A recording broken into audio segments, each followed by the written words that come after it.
E aí pessoal, tudo tranquilo, pá? Beleza? Estamos aí com uma aula nova aí, 10, parte B. Essa aula é meio longa. O que será que a gente vai falar, hein? Vamos dar uma olhada.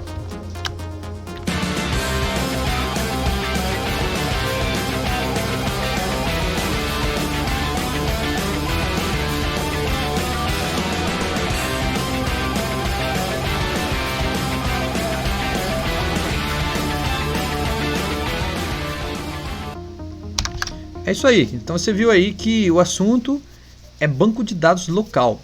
Então esse é um assunto bem complexo, por isso eu vou dividir essa aula em 3 partes, tá bom? A gente vai ir passo a passo aqui e vamos usar o banco de dados local SQLite que tem dentro do próprio Android. Então vamos lá, sem mais delongas, vamos começar aqui. Então é o seguinte, primeiras observações, já vimos em aulas anteriores como armazenamos dados não estruturados na memória local de um dispositivo móvel através de Shared Preferences. Mas o Shared Preference é uma coisa meio limitada, não dá para você gravar todo tipo de dado, depois procurar, fazer uma lista enorme, nada disso pode ser feito. Isso só é possível com um banco de dados. Então nesta aula nós iremos conhecer como fazer isso através de um banco de dados local. Ou seja, não dá para um aparelho acessar os seus dados, não dá para colocar na internet, ou seja, não dá para compartilhar os dados. São dados que existem dentro do seu aparelho ou de cada aparelho onde o aplicativo vai estar instalado. Muitos softwares trabalham com esse tipo de dado, tá? Muitos softwares precisam desse tipo de banco de dados para manter as informações. Imagine, por exemplo, um aplicativo que você usa na academia para você marcar todas as suas os seus exercícios, etc e tal, e ir guardando o histórico. Então não dá para fazer isso com Shared Preference. Você tem que usar banco de dados SQLite, é o que a gente vai usar aqui, é um banco de dados local. Ao mesmo tempo, não são dados que devem ser compartilhados com outros aparelhos que devem ficar numa área, num servidor ou alguma coisa assim. Certo? Deixa eu só puxar um pouquinho aqui. Bom, então vamos lá. Como é que funciona isso? No Android, podemos pensar em 3 formas de armazenamento local, como já vimos. Comentei já vimos como funciona o Shared Preference. A gente não comentou nesta aula ou em aulas anteriores, mas um dia, se for possível, a gente vê como guardar em arquivos. Mas hoje o foco nosso é banco de dados local, recurso que guarda bancos de dados estruturados em tabelas que possuem recursos igual de um SGBD normal, ou seja, com insert, update, delete, tudo certinho. Banco de dados relacional, né? Mas não pode ser compartilhado com outros dispositivos. O que é o SQLite que a gente comentou aqui agora? SQLite é um SGBD bem simplificado e você não precisa baixar ele, você não precisa instalar ele. Todo aparelho Android tem já instalado e já funcional, configurado automaticamente.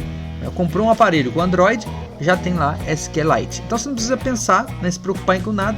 Pode criar o banco de dados que vai funcionar em qualquer aparelho Android, todas as versões. Esse SGBD já está em funcionamento, sem necessidade de configurar, é só usar. Ele é um banco de dados que não se comunica por meio de TCP/IP, ou seja, ele não tem arquitetura cliente-servidor e ele é totalmente isolado e local. Ah, mas ele pode ser invadido? Se alguém invadir o seu aparelho, ele invade o seu banco de dados.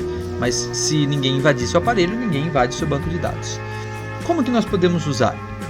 Bom, precisamos, para começar a trabalhar com SQLite, apenas incluir a biblioteca que já faz parte do pacote de instalação do Android Studio, que é a biblioteca android.database.sqlite. Então, esse é a biblioteca de base onde tem todas as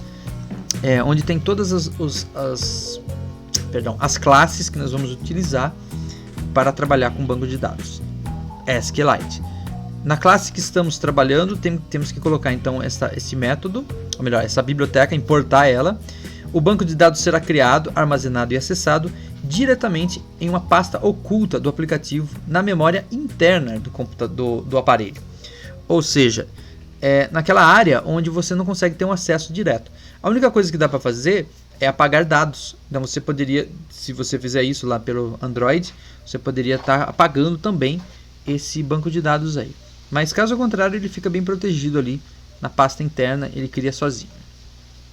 Observações. É importante lembrar que como o banco de dados nasce junto com a instalação do aplicativo, quer dizer, eu não vou instalar um banco de dados, não vou configurar ele, já está lá, mas eu vou ter que instalar uma nova base de dados, então isso tem que ser feito de forma programada, ou seja, não tem como eu, empresta seu aparelho para mim que eu vou instalar o banco de dados e depois o aplicativo você baixa na internet. Não, você vai baixar na internet o aplicativo e junto com ele, no próprio aplicativo, tem que ter uma rotina para criar as estruturas do banco.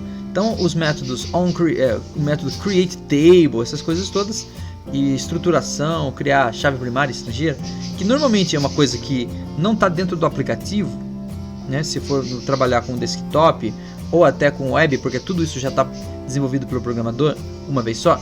Quando é um banco de dados local, é tudo diferente. Por quê? Porque cada aparelho que instalar vai ter que ter o seu próprio banco de dados. Então, eu tenho que programar isso. É uma coisa um pouco diferente do que a gente está habituado. Eu tenho que programar a criação do banco, inclusive dentro do código. Então, isso torna, não é nada tão complexo, mas torna as coisas um pouquinho diferentes. Bom, vamos lá. Vamos começar a trabalhar então. Então, eu sugiro que você crie um projeto novo. Vamos criar um projeto para começar a aprender a criar banco e depois usar todas as operações de um SGBD normal.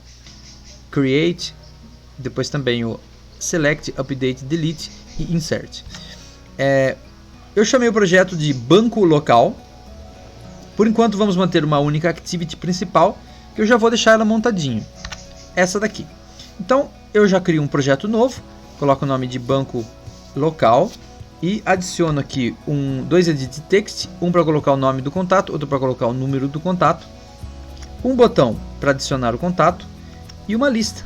Vamos trabalhar aqui com uma lista bem simples dessa vez e não com Recycler View, porque Recycler View exige um pouco mais de programação e não é nosso foco desta aula. O foco desta aula é o banco de dados. Então vou trabalhar com List View, que é mais simplesinho, e vai jogar só o nome do contato ali. Depois é para clicar nele e mostrar, clico nele e vejo qual é o telefone do contato. Ou até dá para fazer umas coisas diferentes aqui se você quiser também. Bom, vamos lá. Criando classe OpenHelper. Então agora sim, agora eu vou entrar na parte que envolve exclusivamente a parte de banco de dados. Até aqui você já conhece. Primeira coisa que eu tenho que fazer é criar uma classe OpenHelper. A classe OpenHelper é uma classe que segue, para seguir a lógica da nossa programação, nós precisamos de uma classe para criar e abrir o banco de dados. Como se fosse uma classe que faz o Open e Close. Essa classe também vai ser responsável por criar o banco de dados. E também, nós precisamos, só para complementar a ideia aqui, nós vamos fazer uma classe que abre o banco de dados e cria o banco de dados. Perdão. Depois nós vamos fazer uma outra classe que executa operações insert, update, delete, etc. E uma terceira classe que nós vamos precisar é uma classe de transporte que tem exatamente uma réplica da tabela no banco de dados. A classe que irá criar, ou seja, apenas uma vez, porque o banco de dados não precisa ser criado várias vezes, vai ser criado na primeira vez que o aplicativo rodar e depois ele vai apenas abrir o banco de dados. Essa classe ela precisa herdar a superclasse SQLite OpenHelper, que é uma classe já desenvolvida pelo Android. E depois nós vamos sobrescrever alguns métodos, na verdade são dois, certo? Então como é que você faz para aproveitar isso? Então você clica na aba Project da pasta Java com o botão direito e escolhe criar uma classe Java. Dá o nome de contatos BD, como você está vendo aqui, ó. Então você vai lá na pastinha Java, New, e escolhe Java Class. Aí vai aparecer para você uma janelinha para você colocar o nome. Aí você coloca contatos BD, certo? Bom, aí dentro desse código, você vai importar a classe SQLite OpenHelper e depois vai fazer o seguinte. Tá balançando aqui. Depois você notará que vai ficar uma marcação em vermelho embaixo do nome da classe. Por quê? Porque você fez uma classe normal, mas você estendeu, Aliás, eu não coloquei aqui, mas você vai estender o método. Então você vai primeiro importar a biblioteca android.database.sqlite openhelper e depois você vai colocar a herança. A herança você vai escrever extends, né? Então você vai ficar assim, ó, como você está vendo ali embaixo, extends SQLite openhelper. Aí você vai ver, quando você fizer a extensão ou a herança, que vai ficar marcado em vermelho. Por quê? Porque tem alguns métodos abstratos na classe que devem ser obrigatoriamente implementados. Então o que você faz? Encosta o mouse em cima da linha que está em vermelho, vai aparecer uma lâmpada vermelha, que nem você está vendo ali. Aqui, ó, deixa eu pegar aqui para você ver. Vai aparecer essa lâmpada vermelha aqui. Aí você clica nela e decide Implement Methods. Quando você fizer isso, vai aparecer essa janela aqui e vai mostrar os dois métodos que você tem que implementar, que é o método onCreate e o método onUpgrade. Então você seleciona os dois e aperta OK. Beleza. Aí sim, você vai ter a situação seguinte, que é os métodos já implementados para você. Então a classe vai ficar como você está vendo aqui, ó. Vai ficar com os dois métodos onCreate e onUpgrade implementado. Por enquanto, não se preocupe com o que está escrito dentro dele. Perceba que apareceu uma nova classe chamada SQLite Database DB. Mas não se preocupe com isso. No Upgrade tem outras coisas também que o importante é você ter essa situação. Mas ainda assim, tem uma marcação em vermelho ali no Contatos BD. Como é que a gente resolve isso? Então, a gente precisa resolver isso daí, só comentando que os métodos que aparecem nessa classe são onCreate e onUpgrade, explicando o que são cada um deles. O método onCreate é executado quando um banco de dados não é encontrado na pasta aplicativo. Em resumo, é a primeira vez que executa o aplicativo. Ele precisa criar o banco de dados. Mas uma vez que o banco de dados já foi criado, então nunca mais ele vai criar. Então nunca mais passa no método onCreate, certo? A não ser que alguém apague os dados do aplicativo. Então, o que nós temos que programar dentro deste método? Tudo que tem a ver com criar o banco de dados. Então, se eu vou criar 10 tabelas, eu tenho que colocar todo esse código ali. Se eu vou criar relacionamento entre as tabelas, vou colocar todo esse código aí. Tudo que tem a ver com criar a tabela e criar o banco de dados em si, né? O método upgrade ele existe porque no contexto de aplicativos mobile, o que acontece? Pode ser que você tenha que fazer uma atualização no aplicativo. Faz um ano já que está rodando o aplicativo e você precisa fazer uma atualização que envolve uma tabela a mais no banco de dados. Então o que você vai fazer? Se você mandar ele criar novamente a tabela, primeiro que não vai criar, não vai passar no onCreate, porque a tabela já existe. Mas, segundo, se ele passasse, ele ia apagar todos os dados do usuário. Isso não deve acontecer. Então o método onUpgrade serve para você atualizar a tabela quando houver uma mudança na estrutura da tabela. Se houver. Então, a primeira vez que você criar o seu aplicativo, provavelmente não vai ter método onUpgrade.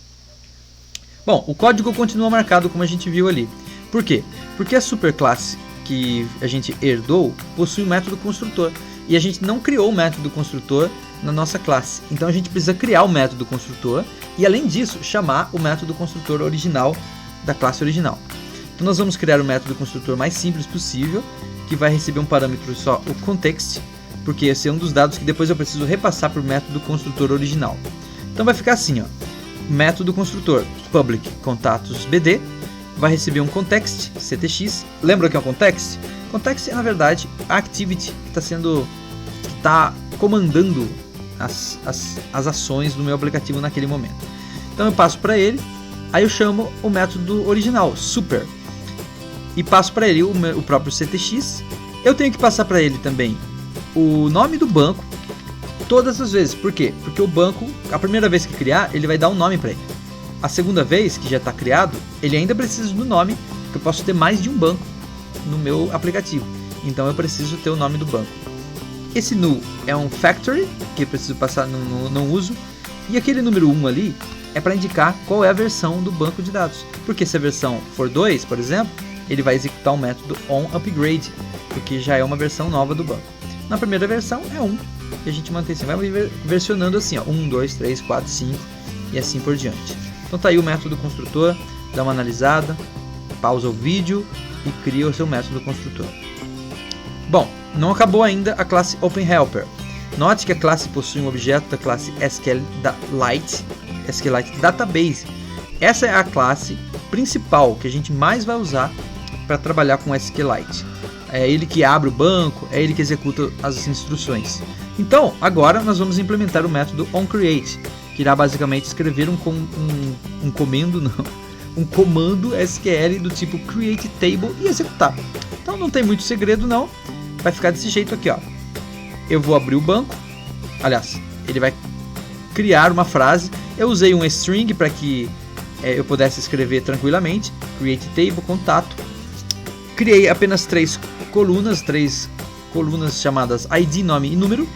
ID sendo ela integer, primary key e auto increment. E o nome é do tipo text not null e o número text not null. E depois, o principal aqui é executar a operação. db.exec_SQL. Qualquer frase SQL que você quiser executar no banco, é só escrever de qualquer tipo de frase, ele vai executar. Como já disse, onUpgrade é a primeira versão, não precisa codificar ele, certo? No método, então no código do método exec_SQL da classe SQLite Database, executa qualquer comando e pronto, a classe de criar e abrir banco está pronta. Não preciso fazer mais nada. Apenas umas observações sobre SQLite. SQLite foi criado para ser simples em todos os aspectos, ou seja, não preciso instalar, não preciso configurar, não preciso me preocupar com nada. Ele aceita os principais comandos SQL, tudo que você está acostumado a usar em SQL, e os seus tipos de dados são apenas 4: integer, números inteiros; real, números reais; text, texto de qualquer tamanho; e blob, binário. Só tem esses 4 tipos. Aí você pergunta assim, mas como é que eu trabalho com data? Dá para trabalhar com data, se você for usar para fazer cálculos, dá para trabalhar ela com integer. E existe maneiras de fazer isso. Pode-se trabalhar também com text, se você apenas for gravar uma data para demonstração, tá? E qualquer outra coisa, dinheiro, monetário, usa real, e assim por diante. Então é bem simples mesmo, simplificado, mas dá para fazer tudo que você precisa num banco de dados, certo? Estamos acabando essa parte da aula, mas observações finais. Nesta aula vimos a primeira parte da aula de como criar e manipular bancos de dados locais em SQLite. Tem muita coisa para ver ainda. Nós vimos como criar o banco e como criar a classe que irá fazer isso, que vai criar o banco. Além da classe, essa classe também vai servir para abrir e fechar o banco para uso. Na próxima parte da aula nós vamos criar classes de transporte e execução de frases SQL no banco. Isso também é muito importante. Então, a gente se vê daqui a pouco na parte 2 dessa aula. Não saia daí.